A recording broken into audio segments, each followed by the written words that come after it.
पर आज़ादी के आंदोलन में मुसलमानों ने पार्टीशन का विरोध कैसे किया, मुसलमानों ने आज़ादी के आंदोलन में भाग कैसे लिया, इस पर जो महत्वपूर्ण किताब आई है उसके लिए मैं इनको बधाई देता हूँ और उम्मीद करता हूँ कि उनका संदेश जगह जगह पहुँचे। अब सवाल उठ रहा है इतिहास का। अब भाई इतिहास में जो हुआ उसका बदला तो आज ले नहीं सकते, राइट रॉन्ग। अब आप लोग तो बोल रहे इतिहास का बदला नहीं ले सकते। एक बार मैं गया एक मीटिंग में, मैंने बोला इतिहास का बदला ले सकते हैं क्या, तो एक दोस्त खड़े हो गए, यहाँ तिलक लगा हुआ था, छाती बाहर फुलाई, बोले ले सकते क्या, हम तो लेंगे। मैं डर गया, मैंने कहा ये क्या बोल रहे भैया, तो मेरा दिमाग थोड़ा ठीक ठीक चला। मैंने कहा यार ऐसा है, इतिहास का बदला लेने की बात कर रहे हो तो मैं कुछ जो महिला प्रगतिशील आंदोलन में जुड़ी हुई दोस्त हैं महिलाएं, वो मुझे कह रही हैं कि हम भी इतिहास का बदला लेंगे। मैंने कहा कैसे, बोले पहले वो सती प्रथा होती थी ना, अब हम उसके बदले में सता प्रथा शुरू करेंगे। मैंने कहा बाबा ये तो बड़ी मुश्किल हो जाएगी। तो जैसे ही मैंने उनको ये बोला, उनकी छाती नीचे बैठ गई, वो हाथ जोड़ के नीचे बैठ गए, थैंक यू वेरी मच, मैंने कह दिया। इतिहास इतिहास है, क्यों, हमको उससे सीखना है कि क्या गलतियां हुई है जो हमको दोहराना नहीं है। ये इतिहास का मतलब होता है, क्योंकि हमको एक अच्छा भविष्य, अच्छा फ्यूचर बनाना है, उसके लिए हमको इतिहास की उतनी बातें सीखनी पड़ेंगी।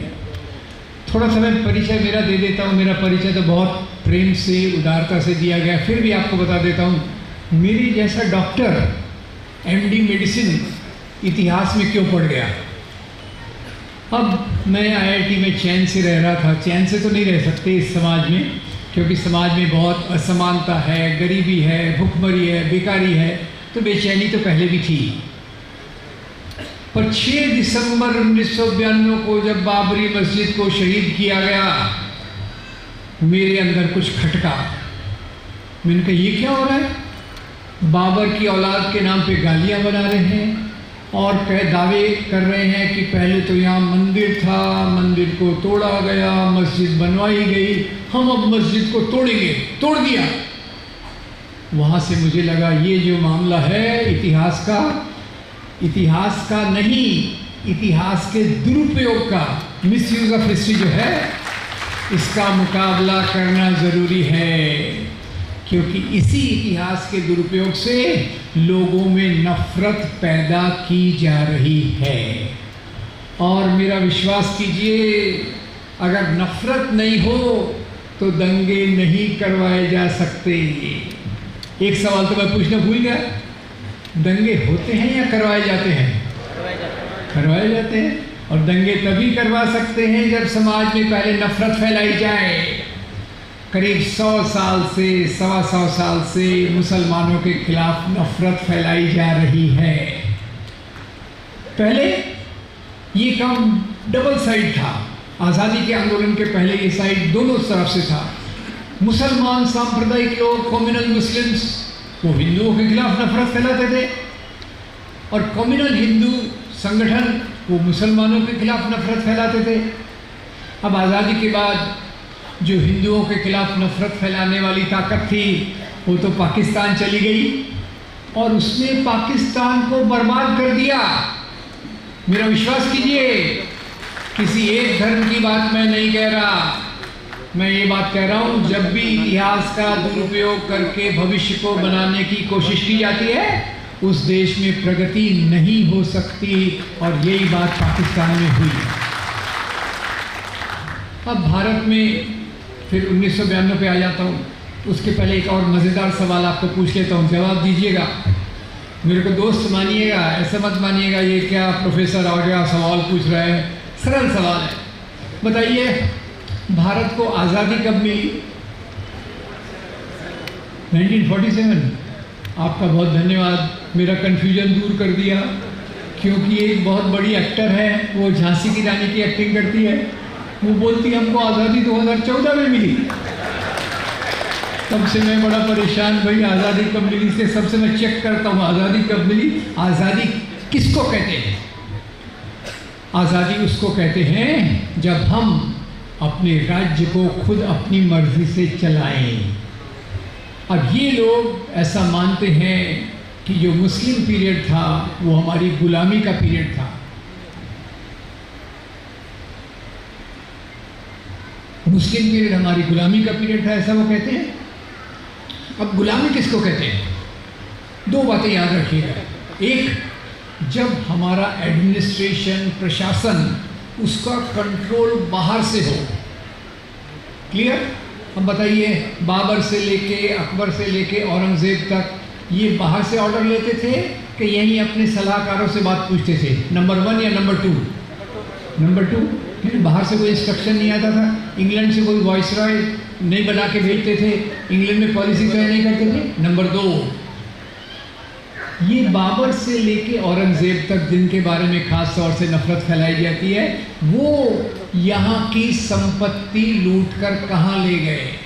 काबुल, कांधार, मक्का, मदीना या कहीं नहीं? कहाँ ले गए? कहीं नहीं ले गए। यहीं शासन किया, यहीं जिए, यहीं मरे, यहीं उनकी जो लग्जरिया, जो भी उन्होंने लाइफ भी किया, तो यही किया। तो यहाँ की संपत्ति वो बाहर लूट कर नहीं ले गए। हमारी संपत्ति बाहर लूट कर कौन ले गए? ब्रिटिश हुए। वो हमारी गुलामी का पीरियड था। और मेरा विश्वास रखिए, जो आज संगठन ये नफरत फैलाने के पीछे है, वो संगठन ने अंग्रेज़ों के खिलाफ कभी लड़ाई नहीं की। चुपचाप अपने दंड बैठक करते थे, डंडा चलाना सीखते थे और अपना अपना काम करते थे। आज वही लोग मुसलमानों के खिलाफ नफरत फैलाने में सबसे आगे हैं। अब मैं बम्बई में था 1992 में, IIT में पढ़ाता था। तो IIT के अंदर और बाहर एक नारा चलता था, माफ़ कीजिएगा मैं इसको बोल रहा हूँ, बोलना नहीं चाहिए। बाबर की औलाद, जाओ उधर या जाओ उधर। तो मैंने सोचा ये बाबर को क्यों, या मुसलमान राजाओं को विदेशी क्यों बोलते हैं? दूसरी बात, राजाशाही, समझ लीजिए, राजाशाही, किंगडम्स और आधुनिक राज्य में फ़र्क है या नहीं है? है। पहले आपको राजाशाही में कहीं जाना है तो वीसा पासपोर्ट लगता था क्या? नहीं लगता था। देश की बाउंड्री होती थी क्या?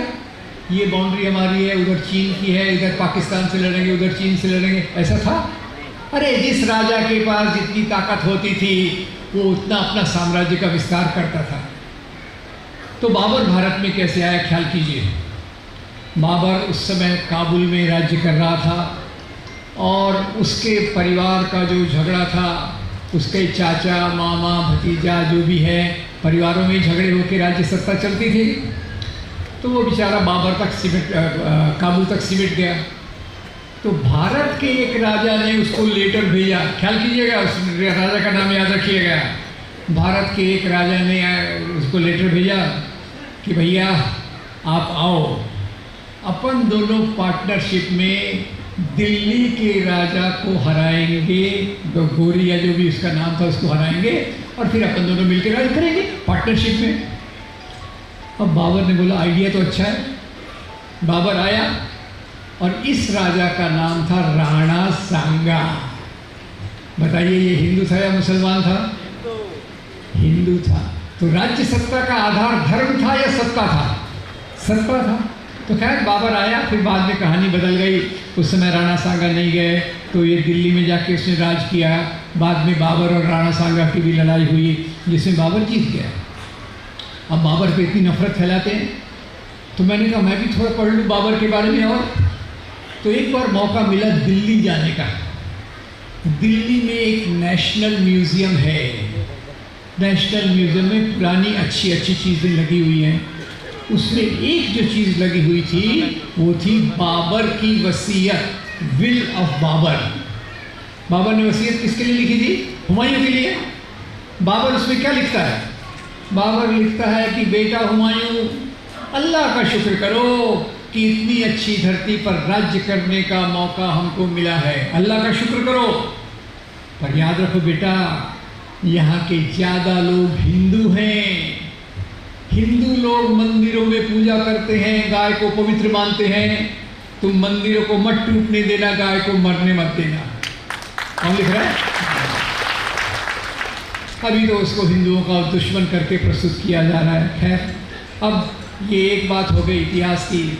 और आज जब 6 दिसंबर 1992 के बाद मैंने देखा तो यही बात ज़्यादातर कही गई कि हिंदू राजा बहुत महान थे, मुसलमान राजा बहुत क्रूर और आक्रामक थे। पहले प्रोफेसर साहब ने जो सुना बोला मैं समझ नहीं पाया। और आपको एक मज़ेदार किस्सा बताता हूँ। आपको पता है सोमनाथ का मंदिर किसने तोड़ा था? महमूद गजनवी। उसने कहा था भाई इस्लाम में मूर्ति पूजा वर्जित है, इसलिए मैं सोमनाथ के मंदिर को तोड़ रहा हूँ। एक बात और सोचिए, कॉमन सेंस, साइंटिफिक टेम्पर, वैज्ञानिक सोच लगाइए। अगर महमूद गजनवी को सोमनाथ का मंदिर केवल मूर्तियां तोड़ने के लिए करना था तो उसको गजरा से लेके सोमनाथ आने की जरूरत थी क्या? Yes no. रास्ते में बहुत मंदिर थे, किसी भी मंदिर को तोड़ सकता था, किसी भी मूर्ति को तोड़ सकता था। अरे बामियान में गौतम बुद्ध की मूर्तियां थी, उसको तोड़ सकता था। उसको क्यों नहीं तोड़ा? उसको पता था क्या कि बाद में तालिबान के बेवकूफ़ लोग आएंगे, वो इसको तोड़ेंगे, उसके लिए छोड़ दो? नहीं।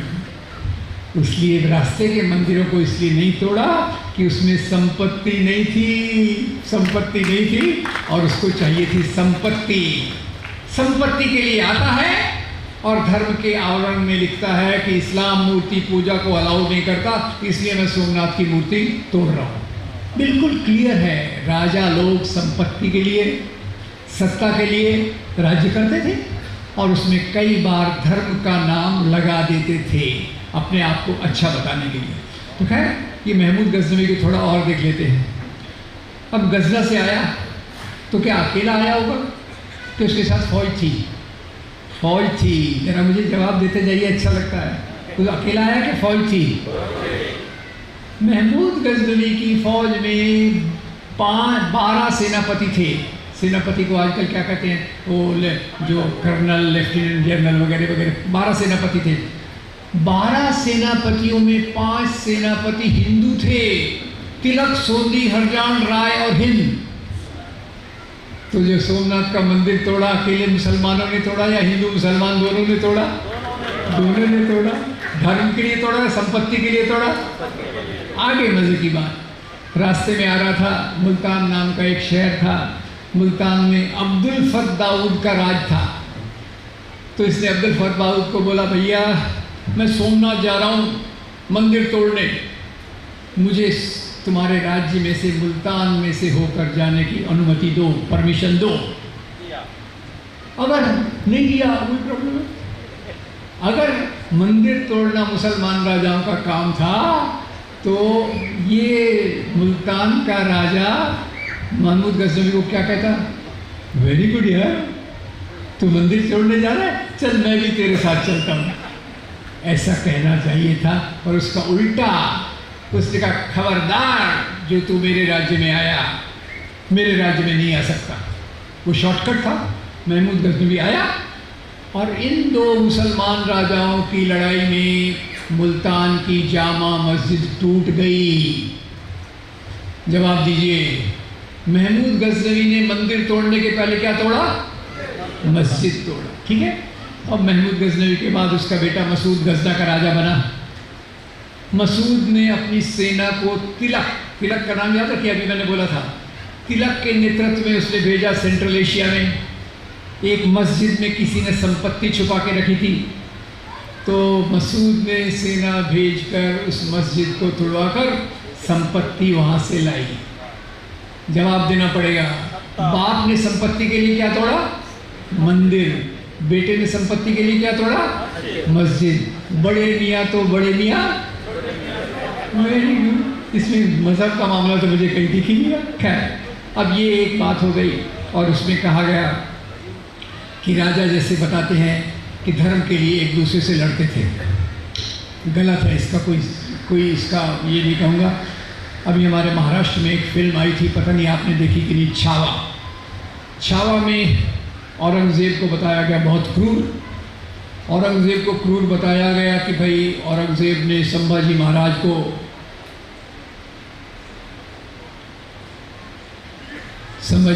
को बहुत अत्याचार किया। अब राजा दुश्मनों से क्या प्रेम से रहते थे?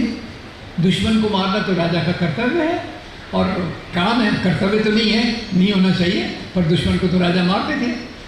अब उसी के साथ साथ ये कहा कि औरंगज़ेब ये कट्टर खतरनाक मुसलमान राजा था।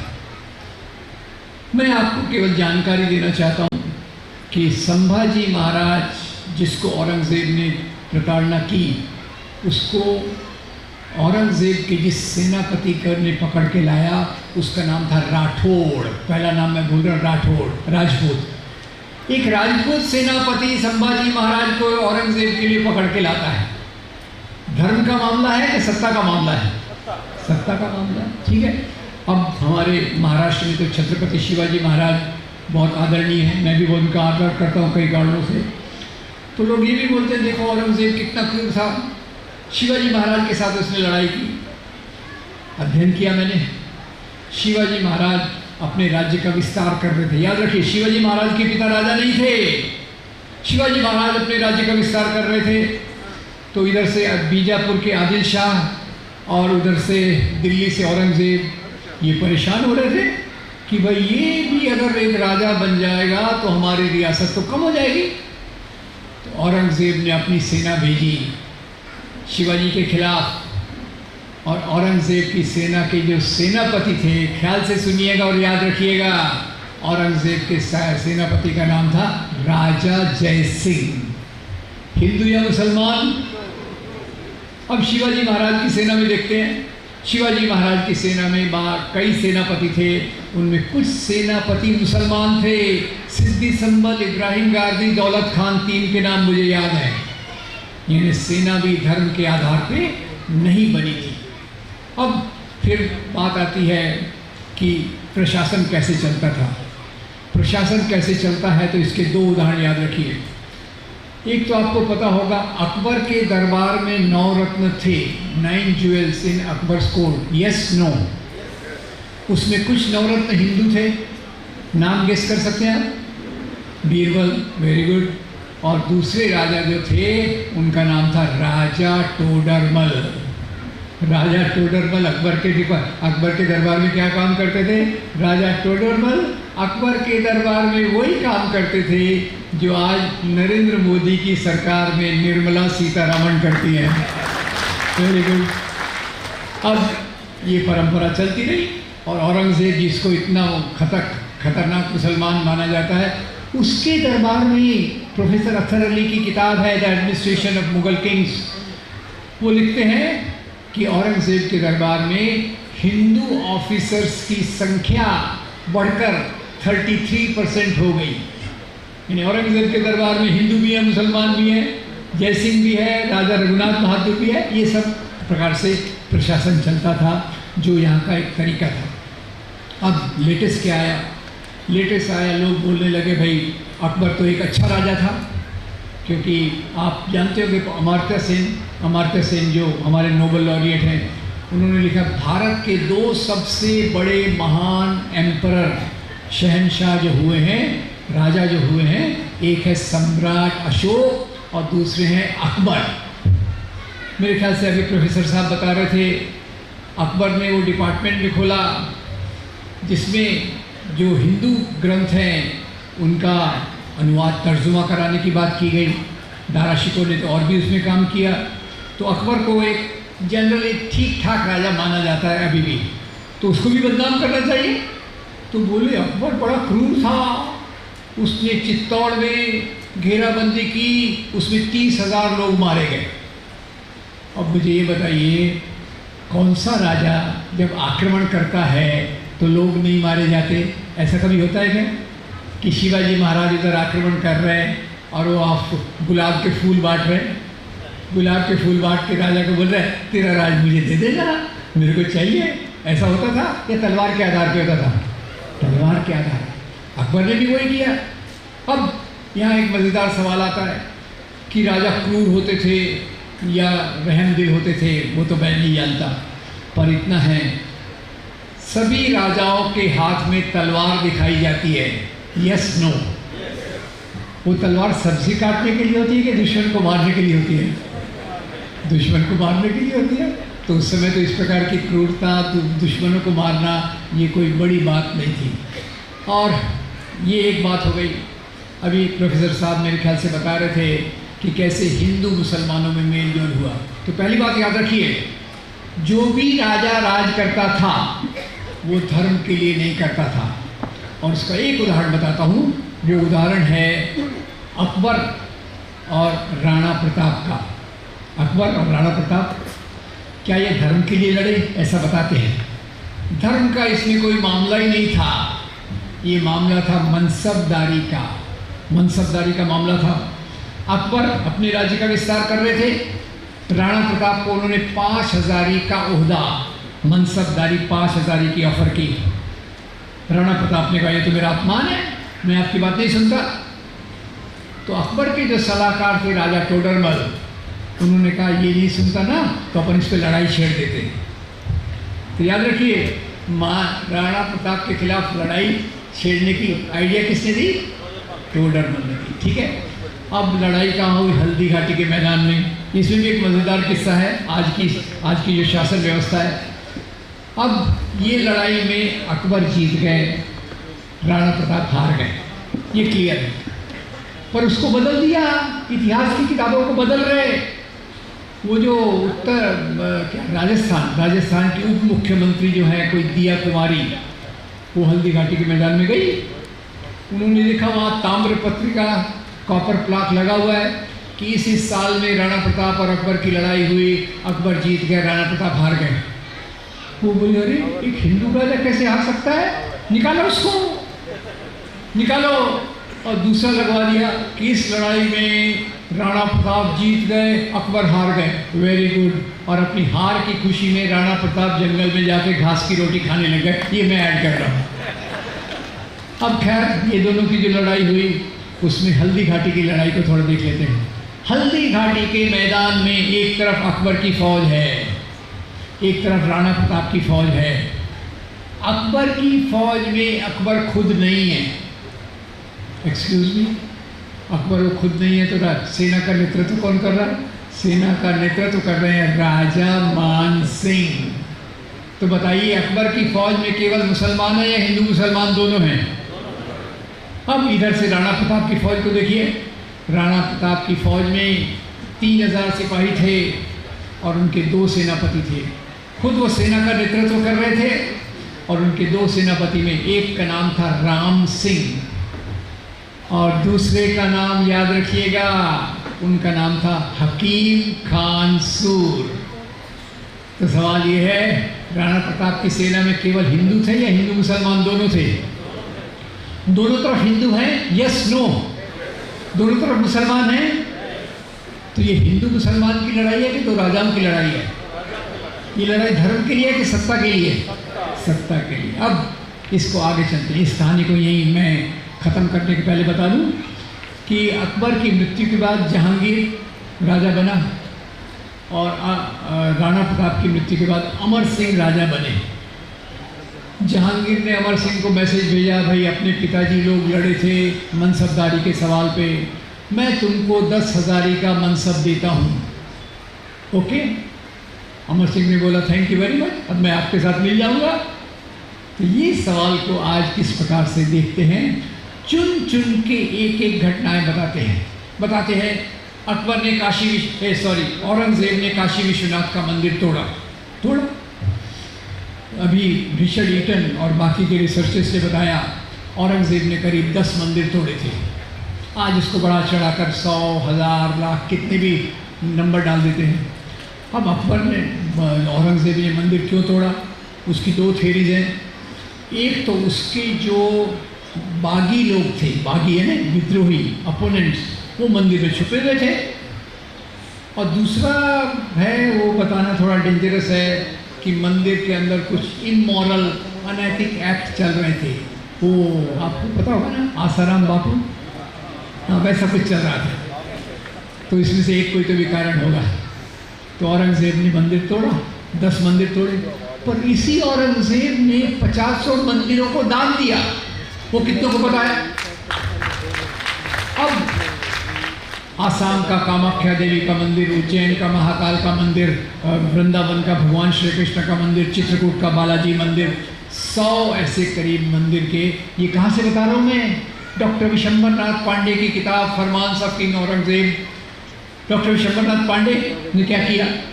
अपने रिसर्चर्स को भेजा उत्तर भारत के और दूसरी जगहों के पुजारियों के पास, जो राजा के द्वारा दिए गए फरमान है ना, कोर्ट ऑर्डर, वो थे, जमा कराया।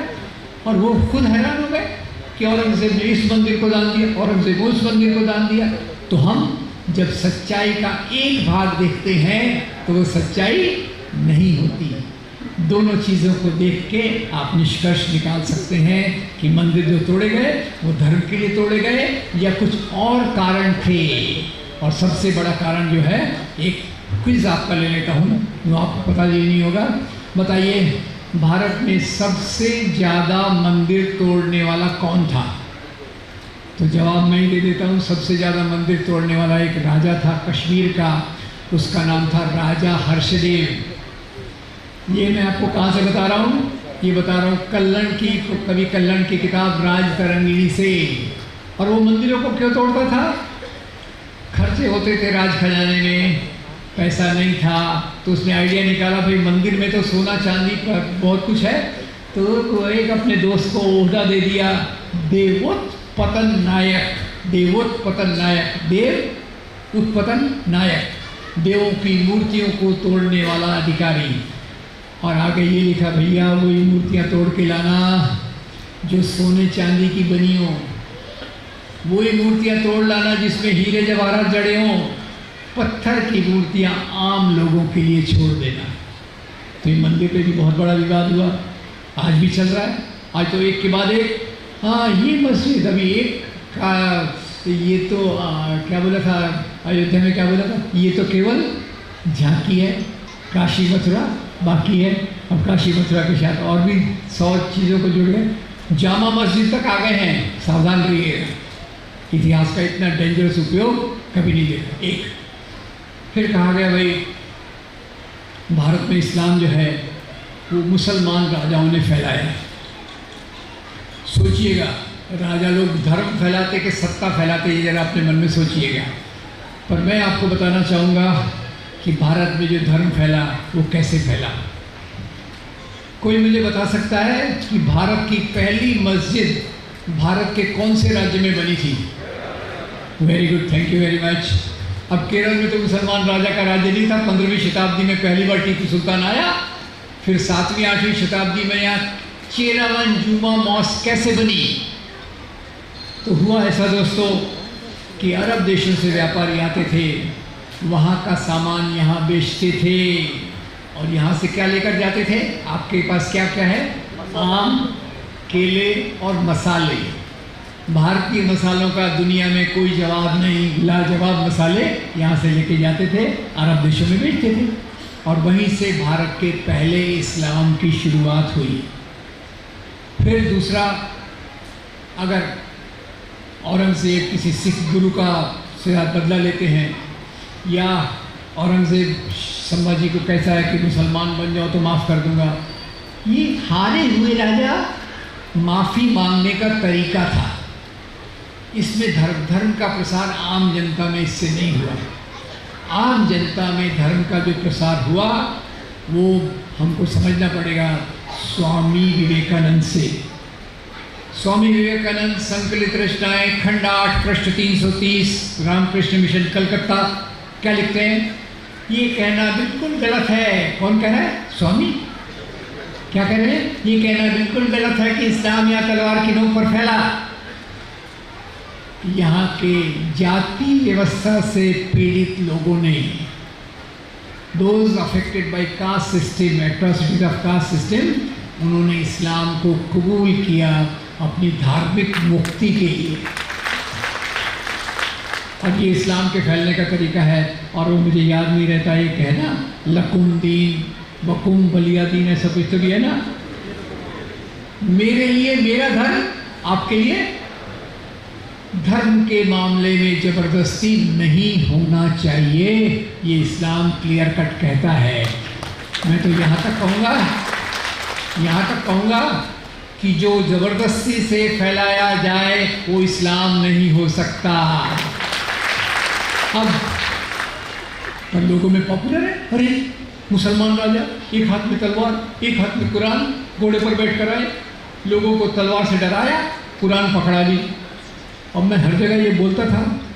एक बार मैं एक कॉलेज में गया, वहाँ के लड़के लड़कियाँ शायद ज़्यादा इंटेलिजेंट थे, मैंने ऐसा बोला, मुसलमान राजा घोड़े पर बैठ कर आए, एक हाथ में तलवार एक हाथ में कुरान, इस्लाम फैलाया। तो 4-5 लड़के लड़कियाँ खड़े हो गए, बोले सर अगर राजा के एक हाथ में तलवार है एक हाथ में कुरान है तो घोड़े की लगाम कौन संभालेगा? ये बात तो मुझे समझ में कभी आती नहीं है, ये ऐसा कैसे होगा। ठीक है, तो धर्म एक ऐसी चीज़ है जो यहाँ फैलती रही। अब ये जो तरीका है, जैसे मैं दोहराऊंगा नहीं, भारत की सभ्यता जो शायद इन्होंने बताई, मेल जोल की सभ्यता है। और इसका सबसे बड़ा उदाहरण 2 बड़े राष्ट्रवादी लोगों का उदाहरण दूंगा। महात्मा गांधी, हिंद स्वराज, क्या लिखते हैं? हिंद स्वराज में महात्मा गांधी लिखते हैं, मुसलमान राजाओं के राज्य में हिंदू प्रजा चैन से रहती थी। हिंदू राजाओं के राज्य में मुसलमान प्रजा चैन से रहती थी, मेल मिलाप था। इसी से हमारी सभ्यता, साहित्य, कला, संगीत, कपड़े पहनने का तरीका, खाने पीने का तरीका सब विकसित हुआ। डिटेल में नहीं जाऊँगा, मैं अभी हैदराबाद से आ रहा हूँ। जब भी हैदराबाद आता हूँ 1-2 महीने रुकता हूँ, मेरा वज़न थोड़ा बढ़ जाता है। क्यों भाई? बिरयानी। खुश होता हूँ, अरे वज़न बढ़ गया।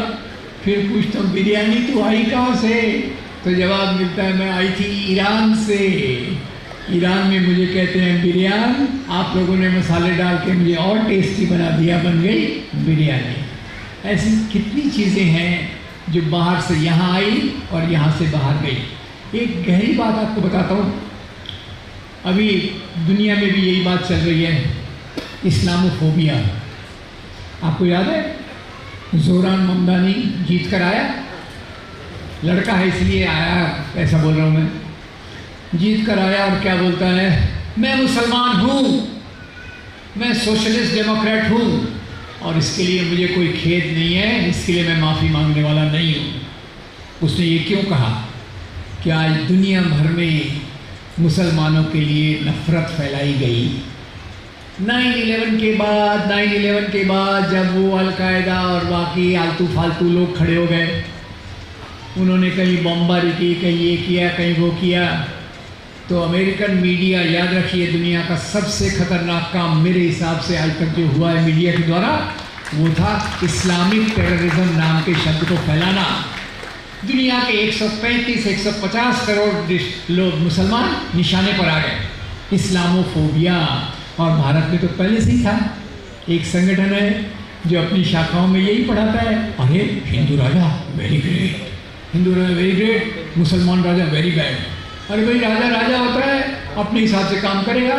टीपू सुल्तान सदी का राजा होगा, टीपू सुल्तान के बारे में भी ऐसा बोलते हैं। पर आपको पता है अंग्रेज़ों के खिलाफ लड़ने वाले राजाओं में जो मारा गया, ये हमारे लिए बहुत दुख की बात होगी।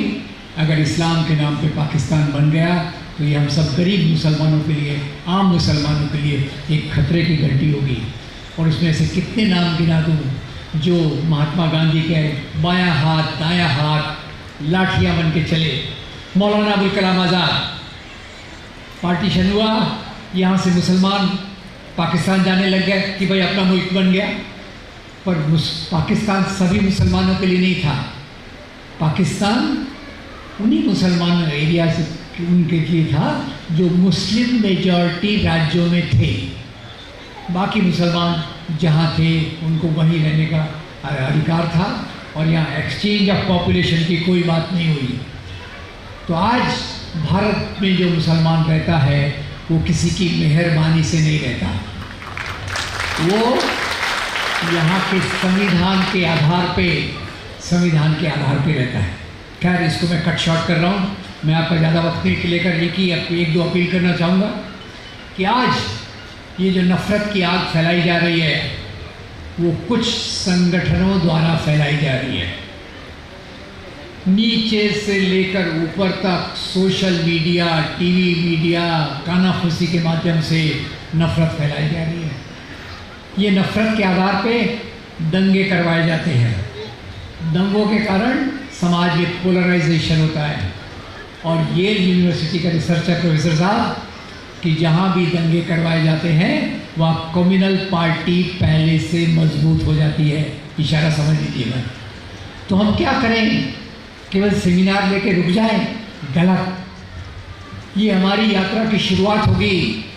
उसमें करना क्या है? नंबर 1, जो मुसलमान, और याद रखिए क्रिश्चियन, जो मुसलमानों और क्रिश्चियंस के खिलाफ नफ़रत फैलाई जा रही है उसकी सच्चाई लोगों तक पहुंचाना। और अगर मुझे माफ़ करेंगे तो मैं आपको एक छोटी सी मेरी 80-90 पेज की किताब है जो केवल करीब 70 प्रश्न जो लोग करते हैं, मुसलमान ऐसे हैं, क्रिश्चियन ऐसे हैं, आज़ादी में ऐसा हुआ, उसका छोटे छोटे में जवाब है। मैं आपको एक प्रति भेज दे दूँगा, आप क्या करते हैं उसके साथ देखिए। दूसरा, फिर से कमर्शियल ब्रेक, खुद के बारे में कह रहा हूँ, उसके लिए माफ़ी चाहता हूँ। मैंने 17 के 16 वीडियो बनाए हैं। ये पूरी बात अभी तो 45 मिनट में ख़त्म करनी है, बात तो लंबी है, तो मैंने इसके 18 वीडियो बनाए हैं। 30 मिनट के, 25 मिनट के, एक एक चीज़ को विस्तार में लिया है। अगर उसको आप कन्नड़ा में सब टाइटल करके प्रसारित कर सकते हैं तो मुझे खुशी होगी। और आगे सवाल यह है, आज हिंदू मुसलमानों के बीच में नफ़रत की दीवार बनाने का काम चल रहा है। हिंदू मुसलमानों के बीच में नफ़रत की दीवार बनाने का काम चल रहा है। हमारा काम होना चाहिए इन नफ़रत की दीवारों को तोड़कर मोहब्बत के पुल बनाना। हमारा काम होना चाहिए भारतीय संविधान की वैल्यूज़ स्कूल में, कॉलेज में, बस्ती में जगह जगह फैलाए जाएं और भारत के संविधान का जो मूल्य है, लिबर्टी, इक्वालिटी, फ्रेटर्निटी, इक्वालिटी भी है, फ्रेटर्निटी भी है। यहाँ के जिस धर्म के लोग हैं, हम सब एक परिवार के लोग हैं और हम सब बराबर हैं। कोई हिंदू है इसलिए ऊपर है, मुसलमान है इसलिए नीचे है, गलत। इस सब को रोकने के लिए अगर कुछ नौजवान लड़के लड़कियाँ अपना थोड़ा वक्त देना चाहते हैं तो हम एक छोटी सी वर्कशॉप कर सकते हैं जिससे वो घर घर जाकर संविधान के मूल्यों का प्रचार करें, आज़ादी के आंदोलन की सच्चाई का प्रचार करें, ऐसी किताबों के बारे में लोगों को बताएं और दूसरा जो चीज़ है उसको बताएं। इसी के साथ मैं माफ़ी मांगते हुए अपनी बात समाप्त करता हूँ। Thank you very much.